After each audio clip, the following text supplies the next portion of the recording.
नमस्कार दोस्तों, मेरा नाम मुकेश चंद बॉब। आज बात करेंगे इलेक्टोरल बॉन्ड के संबंध में। जैसा कि आप सभी जानते हैं कि आजकल पूरे देश में इलेक्टोरल बॉन्ड के संबंध में एक जंग छिड़ी हुई है और सारे लोग उसमें चर्चा कर रहे हैं। उत्तराखंड एक ऐसा राज्य है यहाँ पर चर्चाएं कम होती है, या कह सकते हैं बहुत कम लोगों ने इसके बारे में चर्चा की है। इलेक्टोरल बॉन्ड क्या है? इलेक्टोरल बॉन्ड को सार्वजनिक करने में स्टेट बैंक क्यों हिचकिचा रहा है, या कहें कि किसके दबाव में आकर इलेक्टोरल बॉन्ड को स्टेट बैंक सार्वजनिक नहीं कर रहा है, या किस राजनीति को इलेक्टोरल बॉन्ड सार्वजनिक करने से नुकसान हो रहा है, इसके संबंध में आज हम आसान भाषा में बात करेंगे।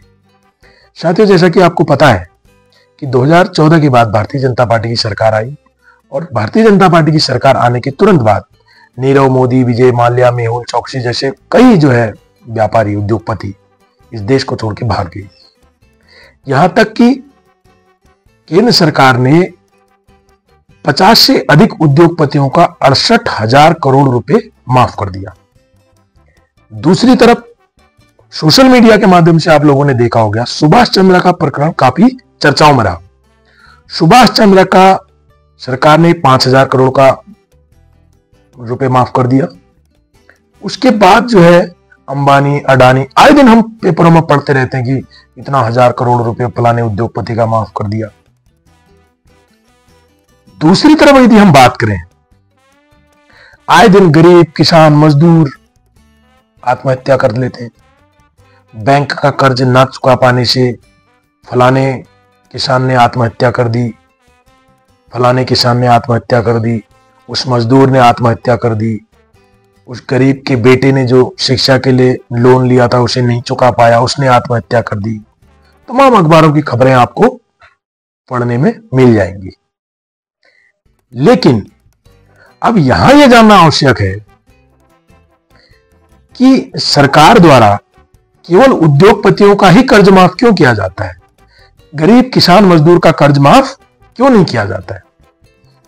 साथियों, इसको समझने के लिए आप इलेक्टोरल बॉन्ड को समझिए कि इलेक्टोरल बॉन्ड के माध्यम से उद्योगपति राजनीतिक पार्टियों को चंदे के रूप में पैसा देते हैं, उसके एवज में उनका कर्ज माफ हो जाता है और गरीब किसान के पास देने के लिए कुछ होता नहीं है तो वो बेचारा मरने को मजबूर हो जाता है। चंदे के रूप में यदि आप पैसा दो सरकार को तो आपका कर्ज माफ हो जाएगा, अगर आप चंदा नहीं दो तो आप मारने के लिए तैयार रहो। ये सरकार की स्थितियां है।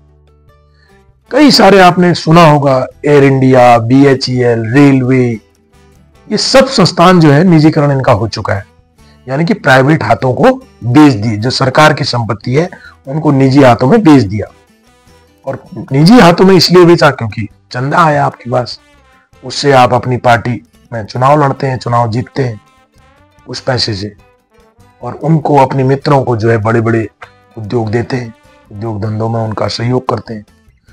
तो सुप्रीम कोर्ट का यह धन्यवाद है कि उन्होंने इस इलेक्टोरल बॉन्ड को सार्वजनिक करने की कड़ी चेतावनी स्टेट बैंक को दे रखी है, और उम्मीद करते हैं कि 15 मार्च तक ये डेटा सार्वजनिक हो जाएगा, जिससे कि हम लोग यह समझ पाएंगे कि किस राजनीतिक पार्टी को कितना चंदा किस व्यक्ति द्वारा दिया गया है, और राजनीतिक पार्टियों ने, सत्तासीन राजनीतिक पार्टियों ने उनका क्या क्या सुविधाएं दी, कौन कौन सी कंपनियां बेची, कौन कौन सा कितना कर्ज माफ किया, ये सारा हमको पता लग जाएगा।